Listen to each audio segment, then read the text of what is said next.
Salam iyirleşler. Men şu gün size Türkmenistan'ın konstitusiyasının 3. maddesini okuyup vermekçi. Şu 3. maddede şeyle deyler. Türkmenistan'da cemiyetin ve devletin en kımmatlı hazinesi adamdır. Ne şeyde yazır ya.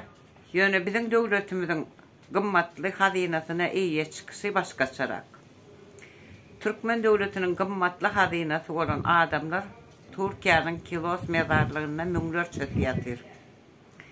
Dine Türkiye değil, eğitim dünyanın her yerine Rusya, Belarus, Kitay, Ukrayna, Kazan Türkmen devletinin kımmatlı hazinesi olan adamlar dine köçelerde yatıp turup görenleri yüzlerçedir. Türkmen devletinin kımmatlı hazinesi olan adamlar köprülerin aşağına devletten değil yoldan geçip baryanlar bir dövüm çörek dilep yatırlar. Türkmen devletinin kımmatlı hazinesi olan adamlar derdine çare tapıp bilmeyen İngillep hastahanelerde yatırlar.